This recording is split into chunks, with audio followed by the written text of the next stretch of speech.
नमस्कार मित्रांनो, स्वागत आहे सर्वांचं आपल्या या यूट्यूब चॅनलवरती.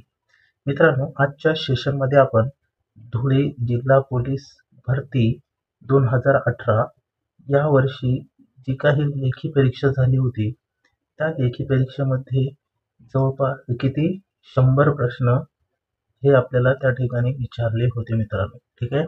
तर त्यामध्ये बघा, अंकगणित, बुद्धिमत्ता, मराठी व्याकरण आणि जनरल नॉलेज यावरती जवळपास 100 प्रश्न हे धुळे जिल्हा पोलीस भरतीमध्ये आलेले प्रश्न आपण आजच्या या सेशनमध्ये पाहणार आहोत. अंकगणित आणि बुद्धिमत्ता हे दोन्ही विषयाचे 50 क्वेश्चन असतात आणि सोबतच मराठी व्याकरणाचे 25 प्रश्न आणि जनरल नॉलेजचे 25 प्रश्न असे 100 प्रश्न आपल्याला या ठिकाणी शिकायला मिळणार आहेत. मित्रांनो, संपूर्ण पेपर विश्लेषण आपल्याला या ठिकाणी बघायचं आहे. मित्रांनो बघा, 17/3/2018 या दिवशी हा पेपर झाला होता धुळे जिल्हा पोलीस शिपाईचा. तर मित्रांनो, या पेपरमध्ये जेवढे काही प्रश्न विचारलेले आहे त्यांचं सविस्तर विश्लेषण आपल्याला या ठिकाणी शिकायचं आहे. ठीक आहे मित्रांनो, व्हिडिओ शेवटपर्यंत बघा. हे जेवढे काही क्वेश्चन आपण आजच्या सेशनमध्ये बघणार आहोत ते सर्व स्पर्धा परीक्षेसाठी अत्यंत महत्त्वाचे असणार आहे. ठीक आहे. तर बघूया आपण प्रश्न कशा पद्धतीने विचारले गेले आहे ते. बघा, पहिला प्रश्न तुम्हाला स्क्रीनवरती दिसत असेल. काय आहे बघा, युवराजची काकू ही राहुलची मामी आहे, तर राहुल युवराजचा कोण? असा पहिला प्रश्न आपल्याला धुळे जिल्हा पोलीस भरतीला विचारलेला होता मित्रांनो. बघा, आता या प्रश्नाला सोडवायचे कशा पद्धतीने बघा, याची मांडणी व्यवस्थित करावी लागेल आपल्याला. पहिले वाक्य वाचायचं आहे. तर युवराजची काकू, बघा युवराजची काकू, मग या ठिकाणी बघा कशा पद्धतीने मांडणी करायची आहे. मी या ठिकाणी लिहिलं युवराज. ठीक आहे. बघा युवराज. ठीक आहे. आता युवराज या ठिकाणी लिहिलं, मग त्याची काकू कुठे, तर वरच्या दिशेने लिहायचं आहे. ठीक आहे. आता बघा, युवराजची काकू म्हणजेच युवराजचे काका येणार या ठिकाणी. ठीक आहे. मग त्यांच्या काकाची पत्नी असणार या ठिकाणी, आहे की नाही. युवराजचे काका, त्याची पत्नी, मग युवराजची कोण लागणार, तर काकू. ठीक आहे. या ठिकाणी काकू लिहून घेतलं. आता पुढे बघा, राहुलची मामी आहे की नाही. युवराजची काकू हे राहुलची कोण आहे, मामी. या ठिकाणी राहुल लिहिणार. राहुलची कोण आहे, तर मामी आहे बघा. ठीक आहे. आता बघा, राहुलची मामी आहे, तर राहुल हा युवराजचा कोण लागेल. आता बघा, युवराजची काकू आहे की नाही, आणि राहुलची मामी आहे. मग युवराज आणि राहुल यांच्यामध्ये रिलेशन काय येईल मित्रांनो, तर आते भाऊचा येईल. ठीक आहे. काय येईल, आते भाऊचा असणार आहे. ठीक आहे. काय येईल आपल्या प्रश्नाचा आन्सर, आते भाऊ. ऑप्शन बी मध्ये बघा या ठिकाणी दिलेला आहे. क्लिअर झालं. ठीक आहे. अशा पद्धतीने मांडणी करावी लागते, तेव्हा आपल्याला प्रश्नाची उत्तरं करेक्ट देता येतात. ठीक आहे. चला, दुसरा प्रश्न काय विचारला होता बघूया. बघा, दुसरा प्रश्न काय आहे, अर्जुन आणि आर्यन यांच्या वयाची बेरीज 11 वर्ष आहे, तर आणखी 2 वर्षांनी त्यांच्या वयाची बेरीज किती होईल. ठीक आहे. आता बघा, याची मांडणी कशा पद्धतीने करायची आहे. सुरुवातीला अर्जुन आहे, अर्जुन लिहून घेतलंय, अर्जुन. त्याच्यानंतर कोण आहे, आर्यन लिहून घेतलंय. ठीक आहे. बघा, अर्जुन आणि आर्यन यांच्या वयाची बेरीज आहे 11 वर्ष. मग या ठिकाणी लिहून घ्यायचं आहे 11 वर्ष. ठीक आहे. त्या दोघांची बेरीज आहे 11 वर्ष. त्यानंतर म्हटलंय की आणखी 2 वर्षांनी त्यांच्या वयाची बेरीज किती. आणखी 2 वर्षांनी म्हणजेच आर्यनच्या वयामध्ये 2 वर्ष प्लस करावे लागेल, सॉरी अर्जुनच्या वयामध्ये, आणि आर्यनच्या वयामध्ये 2 वर्ष प्लस करावे लागेल. बघा, या ठिकाणी प्लस 2 केले. आता बघा, या ठिकाणी किती होईल, मग 2 + 2 4, आहे की नाही. मग किती होईल, तर 11 + 4 केले तर किती, 15 वर्ष. ठीक आहे. 11 + 4 केले तर किती, 15 वर्ष येईल. ऑप्शन ए मध्ये आपल्या प्रश्नाचं करेक्ट आन्सर असणार आहे. बघा मित्रांनो, या ठिकाणी आपण कन्फ्यूज होतो की आणखी 2 वर्षांनी तर आपण डायरेक्ट 11 मध्ये 2 प्लस करतो 13 उत्तर काढतो. ठीक आहे, परंतु हा उत्तर चुकीचा आहे. यामध्ये काय करावं लागेल, अर्जुनचे 2 वर्ष आणि आर्यनचे 2 वर्ष प्लस करावे लागेल, एकूण 4 वर्ष. मग 11 अधिक 4 किती होईल, 15 वर्ष हे आपल्या प्रश्नाचं करेक्ट उत्तर असणार आहे. ठीक आहे, या ठिकाणी गोंधळून जायचं नाही. ठीक आहे, चला पुढचा प्रश्न बघूया. मग बघा काय दिलेला आहे नंतरचा प्रश्न. विनोद हा सचिनपेक्षा 12 वर्षांनी लहान आहे, तर आणखी 6 वर्षांनी त्यांच्या वयातील फरक किती. आता बघा, विनोद आणि सचिन, विनोद हा सचिनपेक्षा 12 वर्षांनी लहान आहे. किती वर्षांनी, 12 वर्षांनी लहान आहे. आणखी 6 वर्षांनी त्यांच्या वयातील फरक किती. आता बघा मित्रांनो, विनोद आणि सचिन यांच्या 12 वर्षांनी लहान आहे, परंतु कितीही वर्षांनी त्यांच्या वयातील फरक जर विचारलं तर किती वर्ष येईल, 12च वर्ष येणार आहे की नाही. कारण विनोद व सचिन यांच्या वयातील फरक 12 हा वर्ष कायमचाच असणार आहे. काय असणार आहे, कायमचाच असणार आहे. ठीक आहे, किती, 12 वर्ष. मग आपण या ठिकाणी प्रश्नाचं उत्तर काय देणार आहे, तर मित्रांनो 12 वर्षच देणार आहे.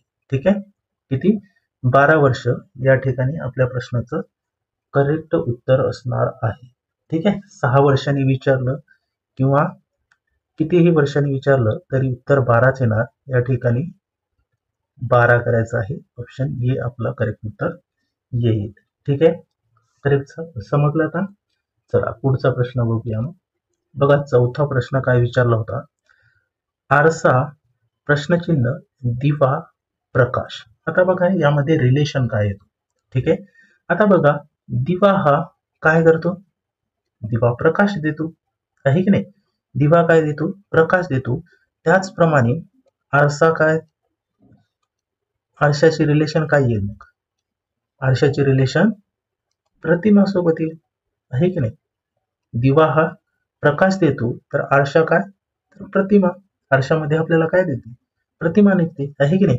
मग या ठिकाणी प्रतिमा आपल्या प्रश्नाचं आन्सर असणार आहे. ऑप्शन बी. ठीक आहे, काय असणार आहे, प्रतिमा. करेक्ट समजलं आता. ठीक आहे, चला पुढचा प्रश्न बघूया. मग आता बघा या ठिकाणी वर्ष, महिना, प्रश्नचिन्ह, दिवस, तास. आता बघा काय लॉजिक लागेल या ठिकाणी, तर बघा या ठिकाणी हा उत्तरदा क्रम दिसत आहे आपल्याला. कसा आहे क्रम, तर उत्तरता क्रम आहे की नाही. हा क्रम आहे उत्तरता. बघा कशा पद्धतीने आधी वर्ष येईल. ठीक आहे, त्याच्यानंतर महिना. ठीक आहे, वर्ष, महिना, महिन्याच्या नंतर काय येईल, आठवडा आहे की नाही, आठवडा. त्याच्यानंतर काय येईल मित्रांनो, दिवस. त्याच्यानंतर दिवस, दिवसच्या नंतर तास. ठीक आहे, आता बघा कशा पद्धतीने, आता वर्षाचे किती दिवस येईल, वर्षाचे 365 दिवस आहे की नाही. दिवस किती, 365. मग त्यामध्ये बघा जर आपण असा विचार केला तर या ठिकाणी 12 महिन्याचे 1 वर्ष होतात. किती, 12 महिने. मग दिवसाच्या नंतर किती आलं, महिना, म्हणजेच 12 महिने. त्याच्यानंतर आठवड्याचे किती दिवस, 7 दिवस आहे की नाही. मग या ठिकाणी 1 दिवस आलं, एका दिवसाचे त्याच्यानंतर 12 तास, 24 तास आहे की नाही. बघा हा उतरता क्रम तुम्हाला दिसत असेल. मग या ठिकाणी आपल्या प्रश्नाचं उत्तर काय असणार आहे, तर आठवडा असणार आहे. ठीक आहे, काय, आठवडा. ऑप्शन सी मध्ये बघा या ठिकाणी आपल्या प्रश्नाचं करेक्ट आन्सर येणार आहे. ठीक आहे, चला मित्रांनो, तुम्हाला जर दररोज अशाच पद्धतीचे क्वेश्चन शिकायचे असेल तर आपल्या व्हिडिओच्या खालीच बघा तुम्हाला सबस्क्राईब नावाचं बटन दिसत असेल, त्याच्यावरती प्रेस करायचं आहे. सोबतच व्हिडिओची लिंक मित्रांपर्यंत शेअर करायचं आहे आणि व्हिडिओ जर आवडला असेल तर व्हिडिओला लाईक करायचं आहे. ठीक आहे मित्रांनो, दररोज आपण आपल्या चॅनलवरती नवनवीन व्हिडिओज अपलोड करत आहोत. ठीक आहे, चला पुढचा प्रश्न बघूया. मग आता बघा 6व्या नंबरचा प्रश्न काय विचारला होता, तर या ठिकाणी बघा प्रश्न काय दिलेला आहे, माकडचा मदारी तर अस्वलचा काय देईल. प्रश्नचिन्ह दिलेलं आहे. आता बघा हा माकडाचा खेळ करणारा कोण असतो? तर मदारी असतो, आहे की नाही? माकडाचा खेळ करणारा कोण असतो? मदारी. त्याचप्रमाणे अस्वलाचा खेळ करणारा कोण असणार आहे? तर दरवेशी असणार आहे. काय? दरवेशी. ठीक आहे. अस्वलाचा खेळ करणारा कोण? तर दरवेशी. ठीक आहे. करणारा खेळ करणारा दरवेशी. बघा ऑप्शन सी मध्ये आपल्या प्रश्नाचं या ठिकाणी उत्तर दिलेलं आहे, ऑप्शन सी मध्ये. ठीक आहे. आता बघा या ठिकाणी जर आपण बाकीचे ऑप्शन जर चेक केले तर डोंबारी काय आहे? डोंबारी आहे. ठीक आहे. हे पण लक्षात ठेवायचं आहे. आता डोंबारी हा खेळ करणारा कोण असतो? तर बघा तुम्हाला माहिती असेल तर दोरखंडावरचा खेळ आहे हा डोंबारी खेळ. कशाचा आहे? दोरखंडावरचा. ठीक आहे. दोरखंडावरचा हा खेळ आहे. तर मित्रांनो आता दोरखंडावरचा खेळ म्हणजे काय? तर तुम्हाला माहिती असेल एक मुलगी हातात काठी घेऊन दोरखंडावर चालत जाते. बघितलं असेल तुम्ही कधीतरी ती छोटीशी मुलगी जी दोरखंडावरती चालत असते हातात काठी घेऊन, यालाच आपण काय म्हणणार? डोंबारी हा खेळ म्हणणार. ठीक आहे. त्यानंतर गारुडी. हा गारुडी जर बघितलं तर गारुडी काय आहे? बघा गारुडी आहे ऑप्शन. मग गारुडी हा सापाचा खेळ करतो, आहे की नाही? सापाचा खेळ करणारा असणार आहे गारुडी. ठीक आहे. मग आपल्या प्रश्नाचा आन्सर काय येईल? तर दरवेशी येईल. ठीक आहे. लक्षात ठेवायचं आहे. चला पुढचा प्रश्न बघूया मग. आता बघा गटात न बसणारा शब्द आपल्याला ओळखायचा आहे. ठीक आहे. तर या ठिकाणी बघा ऑप्शन ए आहे मोटार गाडी, बी आहे बस, सी आहे सायकल आणि डी आहे आगगाडी. मग या चार पैकी कोणता शब्द गटात बसणार नाही? तर बघा या ठिकाणी सायकल हा शब्द गटात बसणार. कोणता शब्द? तर सायकल. ठीक आहे. मग आपल्या प्रश्नाचं उत्तर काय असणार आहे? तर मित्रांनो सायकल असणार आहे. ठीक आहे. मग आता हे बाकीचे जे शब्द आहे मोटार गाडी, त्यानंतर काय आहे? त्यानंतर बस आहे. ठीक आहे. आणि त्यानंतर आहे आगगाडी. ठीक आहे. त्यानंतर काय आहे? तर आगगाडी आहे. तर मित्रांनो हे काय आहे? तर हे आहे मित्रांनो इंधनावर चालणारे वाहन. ठीक आहे. हे कशावरती चालतात? इंधनावरती असतात आणि सोबतच याला इंजिन असतात. ठीक आहे. यांना काय असतात? इंजिन आणि इंधन. इंधन म्हणजे फ्युअल. ठीक आहे. फ्युअल. ठीक आहे. फ्युअलवर चालणारी या गाड्या आहे. मग सायकलला इंजिन असते का? किंवा यामध्ये आपण फ्युअल टाकत असतो का? इंधन टाकतो का? नाही. ठीक आहे. म्हणून सायकल हा गटात न बसणारा शब्द असणार आहे. ऑप्शन सी आपल्या प्रश्नाचा करेक्ट आन्सर आहे. क्लिअर झालं? ठीक आहे. चला तर पुढचा प्रश्न बघूया मग. आता बघा सेम प्रश्न विचारला गेला होता गटात न बसणारा शब्द. पहिला ऑप्शन आहे इंदू, दुसरा आहे शशी, तिसरा आहे सिंधू, चौथा ऑप्शन आहे सोम. आता बघा यामध्ये कोणता शब्द गटात बसणार नाही? तर मित्रांनो सिंधू हा शब्द गटात बसणार नाही. ठीक आहे. मग सिंधू हा शब्द का गटात बसणार नाही? तर मित्रांनो तुम्हाला दिसत असेल बघा या ठिकाणी मी उत्तर लिहिणार सिंधू.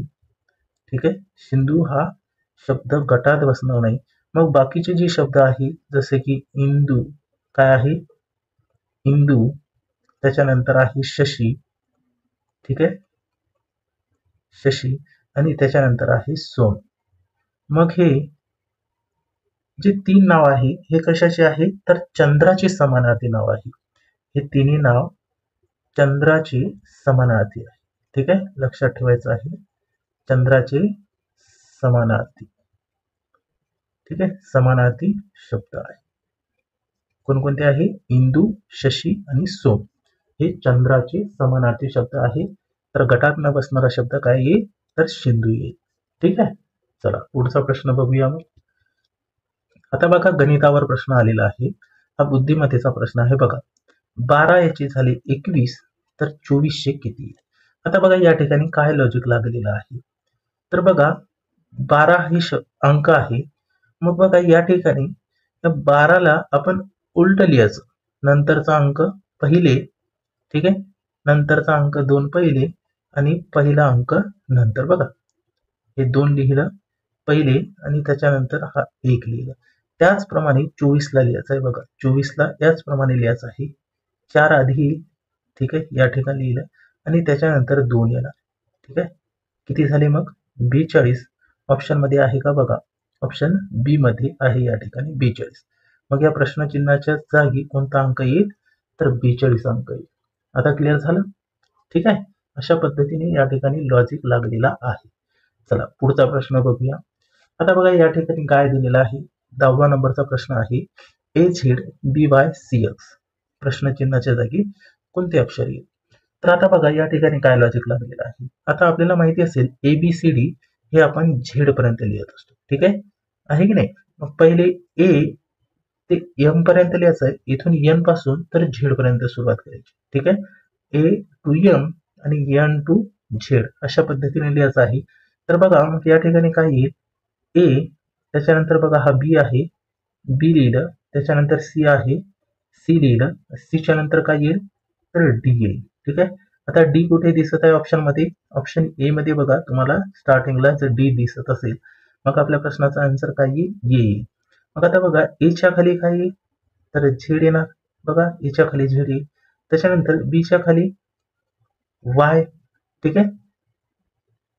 त्याच्यानंतर सीच्या खाली काय येईल तर एक्स येईल मित्रांनो आणि डीच्या खाली काय येईल मित्रांनो तर डब्ल्यू येईल. ओके, मग प्रश्नचिन्हाच्या जागी कोणते 2 शब्द येईल तर डी डब्ल्यू येईल, ठीक आहे. मग आपल्या प्रश्नाचं उत्तर काय आलं डी डब्ल्यू, ठीक आहे. अशा पद्धतीने लॉजिक या ठिकाणी लागलेलं आहे, ठीक आहे. आता चला पुढचा प्रश्न बघूया. मग 11 नंबरचा प्रश्न आहे बघा, 5, 25, 125 प्रश्नचिन्ह. आता बघा या ठिकाणी काय लॉजिक लागलेलं आहे.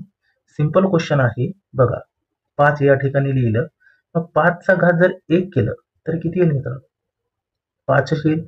त्याच्यानंतर 5 चा वर्ग करायचा, 5 चा वर्ग किती येईल 25. त्याच्यानंतर सेम 5 चा घन केलं तर किती येईल 125. ओके, 5 चा घात जर 4 केलं तर किती येईल 625. आता बघा या ठिकाणी काय झालं, घातांकाची घातांकामध्ये 1, 2, 3, 4 अशा पद्धतीने आलेला आहे, पायासारखा आहे. मग बघा पहिला अंक 5 आहे, त्याच्यानंतर दुसरा अंक 25 आहे, त्याच्यानंतर तिसरा अंक 125 आहे, तर चौथा अंक काय येईल 625 येईल. प्रश्नचिन्हाच्या जागी काय उत्तर येईल 625 येणार आहे. ऑप्शन बी मध्ये बघा या ठिकाणी आपल्या प्रश्नाचं करेक्ट उत्तर दिलेलं आहे. क्लिअर झालं आता, ठीक आहे.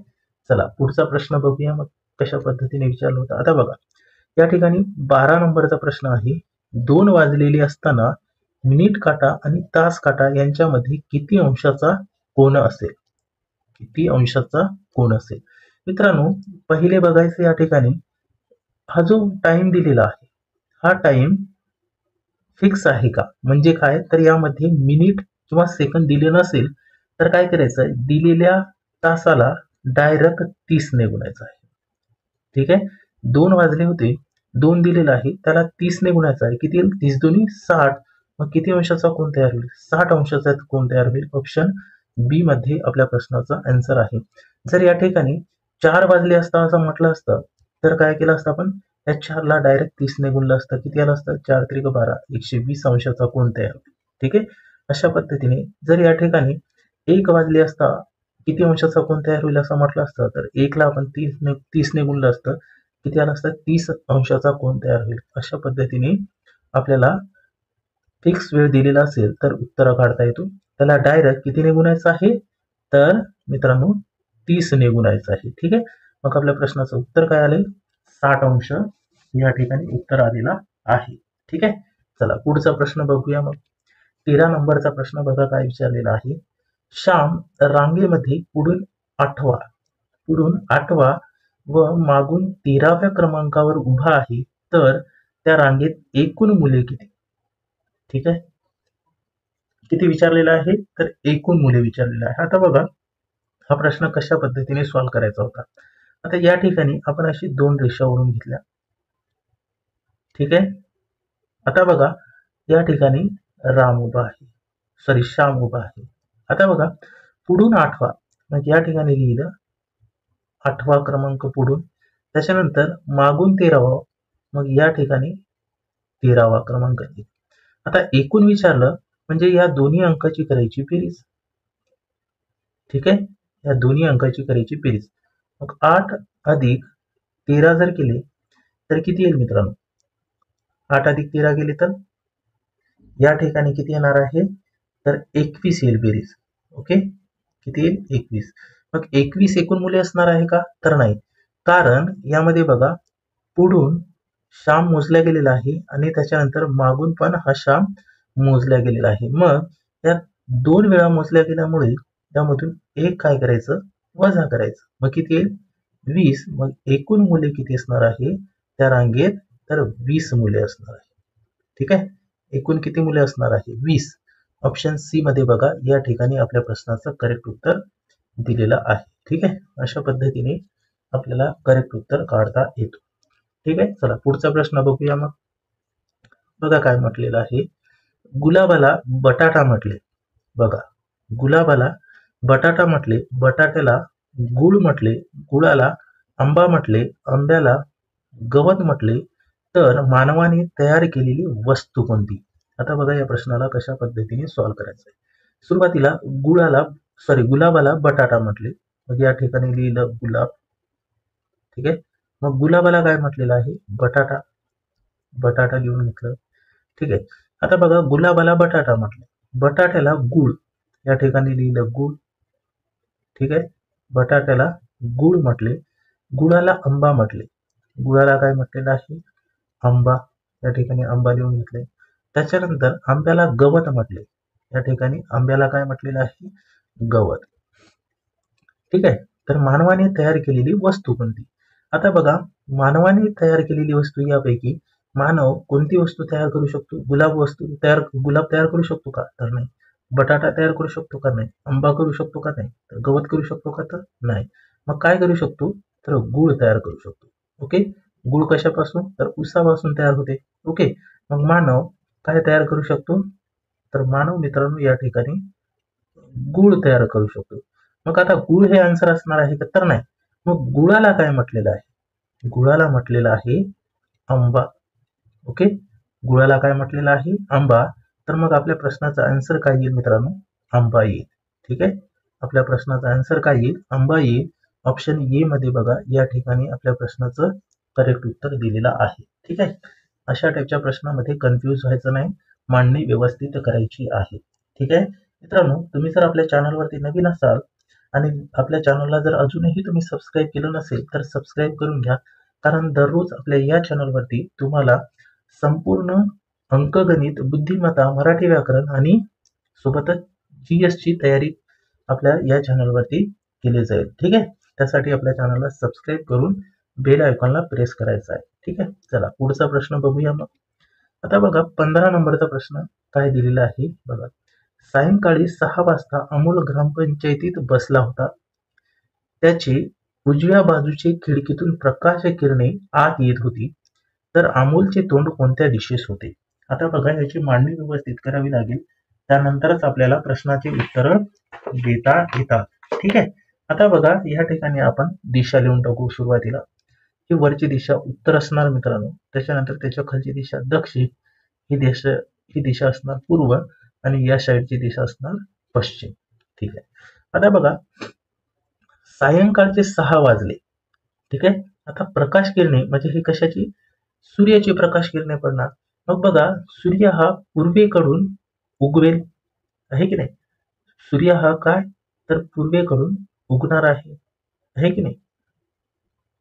उगवतो, सूर्य पूर्वेला उगवतो, आहे की नाही? मग पूर्वेकडून उगवला सूर्य तर पश्चिमेला मावळेल, आहे की नाही? कधी कोणत्या दिशेला मावळेल? तर पश्चिम दिशेला. आता सूर्य या ठिकाणी आहे 6 वाजता. 6 वाजता सूर्य कुठे असणार? पश्चिमेला असणार. मग आता बघा ग्रामपंचायत, अमोल ग्रामपंचायत बसलेला आहे. मग ग्रामपंचायत आपण या ठिकाणी लिहून घेऊ. ठीक आहे, आता ही आहे ग्रामपंचायत. ठीक आहे, या ठिकाणी ग्रामपंचायत आहे. मग आता बघा सूर्याची किरणे त्याच्या उजव्या बाजूला. आता या ठिकाणी जर अमोल बसलेला असेल, ठीक आहे, या ठिकाणी अमोल बसलेला असेल तर त्याचा तोंड उत्तरेला जर राहिला तर डावी बाजू ही असणार. मग डाव्या बाजूला सूर्य आहे का, तर नाही, उजव्या बाजूला आहे बघा, उजव्या बाजूला आहे. तर मग अमोलचा तोंड कोणत्या दिशेला असणार आहे, तर दक्षिण दिशेला असणार आहे. ठीक आहे, तोंड कोणत्या दिशेला असणार आहे, दक्षिण. तोंड जर दक्षिण दिशेला असेल तर ही त्याची उजवी बाजू असणार. ठीक आहे, आणि ही त्याची डावी बाजू असणार. ठीक आहे, मग उजव्या बाजूला प्रकाशाची किरणे पडत आहे बघा, उजव्या बाजूला प्रकाशाची किरणे पडत आहे. मग आता या ठिकाणी त्याचा तोंड कोणत्या दिशेला आहे, तर त्याचा तोंड असणार आहे मित्रांनो दक्षिण दिशेला. कोणत्या दिशेला असणार, तर दक्षिण दिशेला त्याचा तोंड असणार आहे. ऑप्शन डी मध्ये आपल्या प्रश्नाचं करेक्ट उत्तर आहे. क्लिअर झालं, समजलं आता सर्वांना?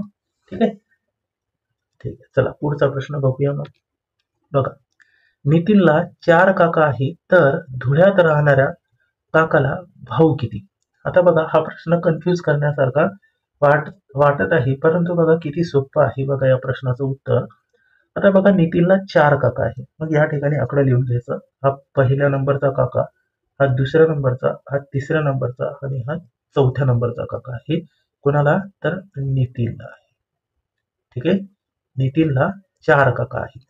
मग धुळ्यात राहणाऱ्या काकाला भाऊ किती?